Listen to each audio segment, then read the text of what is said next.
Respected MD and CEO, respected ED Sri Chand, ED Tyagi, and dear friends.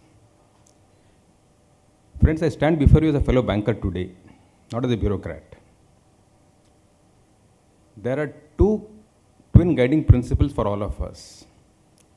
First is the clarion call of the Honorable Prime Minister to make Indian economy a vital economy. And second is the visionary call of our Honorable Chief Minister of Tamil Nadu to make Tamil Nadu economy a 1 trillion economy by 2030. TIIC operates in partnership with all the stakeholders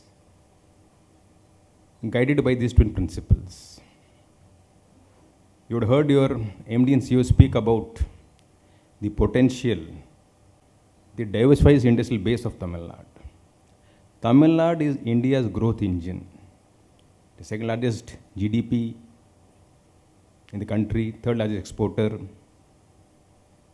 It is the destination of choice for all investments. It's a thought leader where our Honorable Chief Minister is guiding the state with his vision, his commitment and his leadership. Now coming to UDAAN. UDAAN is all about strategy. So today my address to you will be about strategy, about technology, about resilience. Let me start with the similarities between military strategy and corporate strategy. Friends, military strategy is all about acquisition of territory. Corporate strategy is all about acquisition of market share. Both are similar in nature. You can't go wrong in the strategy. One error in strategy, we lose territory, here we lose market share. So how do we implement the principles of military strategy for our corporate strategy, corporate ethos, value systems and work systems? Let me start with the famous quote by the ancient Chinese philosopher Sun Tzu. He's called various names. The book Art of War is attributed to him. And he says there's a clear distinction between strategy and tactics. A lot of times we confuse tactics for strategy. Tactics short term and go wrong there. Any campaign, whether it's a military campaign or a business campaign or corporate campaign, needs both the elements of strategy and tactics. If you have a good strategy and no tactics, it's a slow route to victory. But if you don't have a good strategy and only tactics, it's only sound and fury and a sure route to defeat. So corporates must get their strategy right. You must look in the future. Organizations that can envision the future will make themselves future-proof, ready to face the world which is VUCA world today, volatile, uncertain, complex and ambiguous.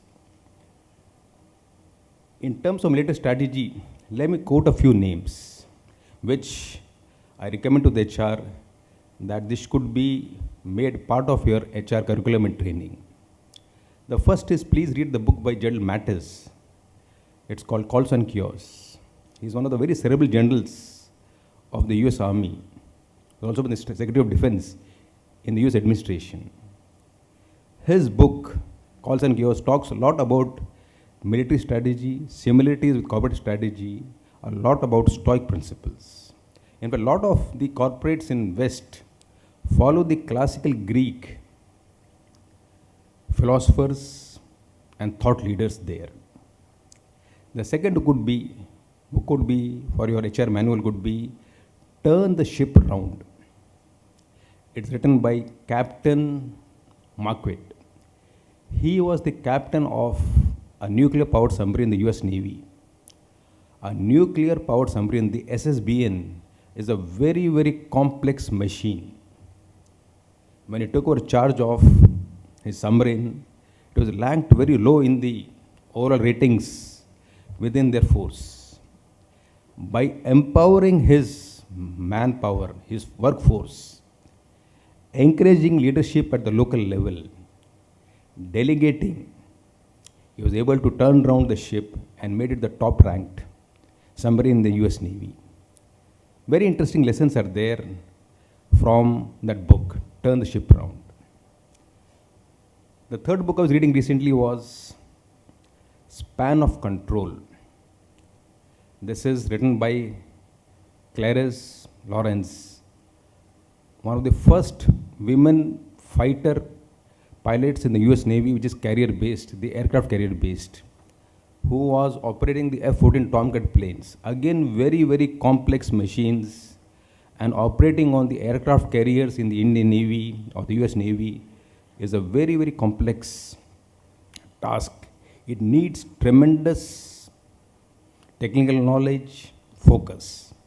So in Span of Control, she says that you should have a clear focus on your goals, strategy, and the way forward.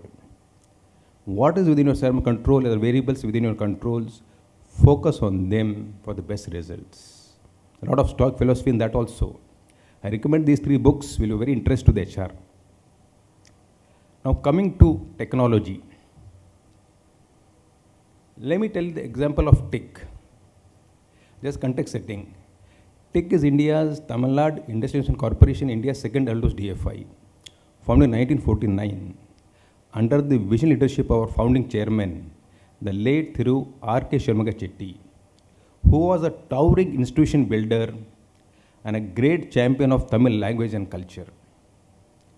He is the founder of TIIC, the South Indian Mill Association. He is founder of Citra, Tamil Singam, the first Vice Chancellor of the Anna University. He was part of India's delegation to the Bretton Woods Conference, which led to the formation of the World Bank, the IMF. So he had that vision for institution building. We are celebrating his 130th birth anniversary celebration this year. We carry forward his legacy, but TIIC has to evolve with the times. Our future loan journey will not be just loan and credit. It has to be something more. What does differentiate us from the crowded marketplace? It's a cutthroat marketplace, as you must be experiencing in your daily day-to-day workings in the world of finance. So how does TIIC or Bank of Baroda or any financial institution differentiate itself from the competition? What is the unique value proposition you're offering your customers? So the customer comes to you when he has other options. We are all operating in a buyer's market, friends, not a seller's market. Today, our retail customers, corporate customers have got multitude of options. How do we ensure that they stick with us? So what is TIIC strategy? I'll share with you. TIIC has transformed itself to be a techno-commercial organization.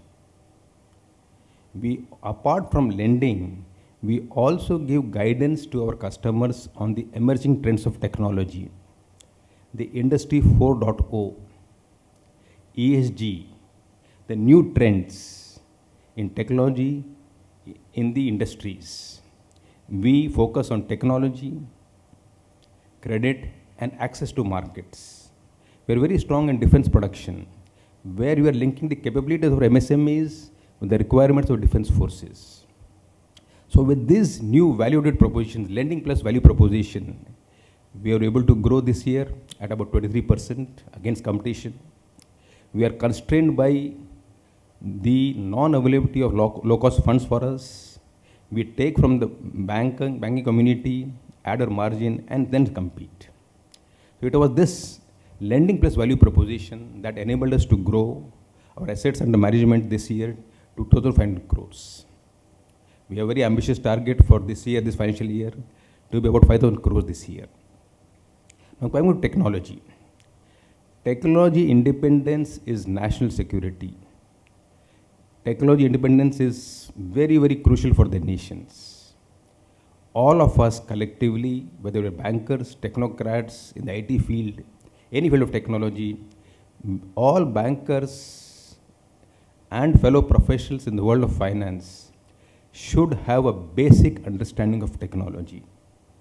We just can't say that I'm just a mere finance man. That is not my concern. No. You must know what is Industry 4.0.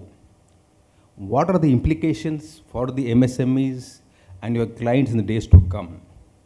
We have to onboard our clients, customers on the Industry 4.0 platform, because that will make them relevant, contemporary, and competitive.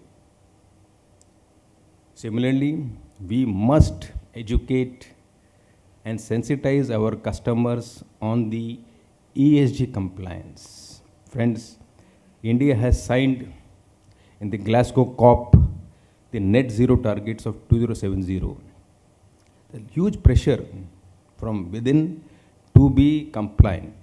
And more important that, how do we ensure that our customers become compliant with this, they reduce their carbon footprints, they reduce their water footprints, they adopt circular economy so that they are able to compete against any non-tariff barrier that may come up in days to come. You've heard about the carbon tax proposed by the European Union. If our customers have to be part of the global supply chain, then they have to come on board the ESG platform without any delay. And third is the information technology.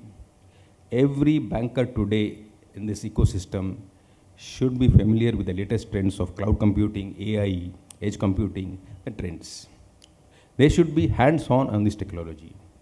So financial institutions which master technology will be able to secure their future. Now coming to resilience. At TIIC, we spend top quality time in building the emotional resilience of our employees. Emotional resilience of organizations will be a key competitive advantage in days to come. Everything being normal on the same metric, same platform, organizations that are able to harness the power of their employees, of their HR, to have that alignment of the individual goals with the organizational goals, are going to win. Humans are not rational. We are all a bundle of emotions.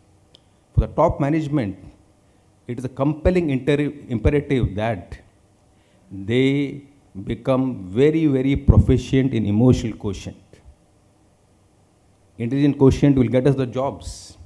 But if we want to be a great organization, if we want to beat the competition, if we want to create the future which we want, then harnessing this power of the emotional resilience, emotional quotient of the employees is very, very important. When employees come to an organization, the portals of the organization, they look for something extra which makes them contribute beyond the normal requirements of the jobs. So harnessing this emotional quotient, building emotional resilience in the organization is an imperative, a competitive strategy, a compelling reason for organizations to invest in that. Loss of productivity on account of issues of the lack of emotional resilience cost organizations a lot. So organizations have to be compassionate, and more important, it is the top leadership that has to guide them and build that kind of ecosystem for emotional resilience in the organization and compete on that unique emotional advantage. Now friends, coming to the end of my address, we are looking at partnerships. We all cannot grow alone. It is our proactive engagement with the stakeholders that will give us the leverage, the support, the partnerships for growth. It is here, using this platform, we already forged a partnership with your Bank of Baroda. We want to deepen this partnership. As your MD and CEO was mentioning, there is huge scope for another 6 to 7 by 10 mid-corporate branches in Tamil Nadu. Tamil Nadu is India's most urbanized state. This state has got the most unique dispersal of industrial urban clusters across the length and breadth of the state, right from Tuticorin, Kanyakumari to Chennai, Krishnagiri to Tanjavur. 15 to 20 clusters are there, which no state has got the unique advantage.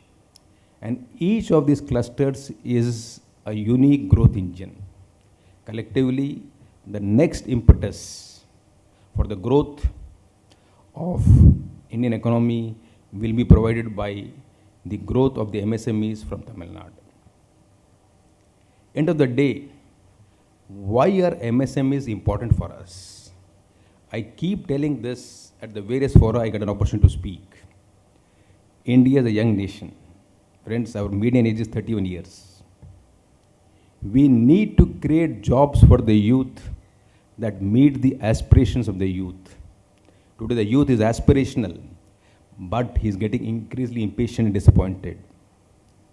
He says, I am ready, skill me, give me the opportunities, but give me a job that meets my aspirations. And which sector will meet the aspirations of the youth? It is only the manufacturing sector. And in the manufacturing sector, it is the MSMEs. So it is incumbent upon all of us, all the stakeholders, to create that ecosystem in which we proactively support the MSMEs, not only in credit, but in technology guidance, in project management, in the trends in the market, in access to markets, where they are able to grow, expand, and create the necessary jobs. Also, we must encourage our youth to become job creators. At some point of time, each of the youths with technical skills should be encouraged by us, all of us collectively, to set up small units, become entrepreneurs, have their own startups, where they also start providing jobs. If you have interest to your HR team that we invest our top dollar in giving the skills, the exposure, the platform to our HR team, employees of TIIC. We have about 40 of our employees trained in the Project Management Associate certification. Recently, 11 of our employees, our top officers, have got a certificate course from the Institute of Directors on ESG. Last week, in partnership with UNIDO, about 7 officers have got a certificate course in Industry 4.0. So we are empowering our HR team, our employees, which is just about 225 strong. We have an employee throughput of about 12 crores per employee. We want to take it to 20 crores because HR will be very small. At the most, TIIC will be a 250 strong organization at its peak. But using a combination of technology, using a combination of empowerment, using a combination of exposure to the various trends, we are empowering our team to increase the employee throughput. I hope this will be of interest to the HR team in Bank of Baroda. Friends, once again, I use this podium, this platform, for deepening the partnership with Bank of Baroda. The future of Indian economy is the Tamil Nadu economy. So let's forge the partnerships, particularly with the MSME sector, across the length and breadth of the state, where it's a win-win for all of us, a win for TIIC, a win for Bank of Baroda, a win for the people of Tamil Nadu, a win for the state of Tamil Nadu, a win for the nation, in which collectively we are able to contribute to the twin visions, Indian economy to be a vital economy and Tamil Nadu economy to be a vital economy. With these words, friends, I wish all the participants, please have a focused attendance, have rich learnings and takeaways, and all the very best. Thank you and good day.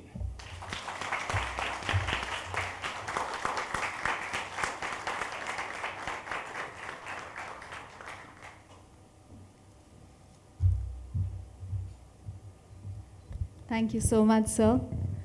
It gives me immense pleasure to realize how deeply aligned Bank of Baroda is with you and your train of thought. IT is something that Bank of Baroda wishes to be the bestest at. because best isn't just enough, you know. Emotional quotient is something that our HR is working very strongly on. We have put in place a lot of initiatives where the employees find comfort and they want to be at the organization. I now request our executive directors to please present the Angavastra and a token of love from our behalf to Vermaji. So please take on to the dais.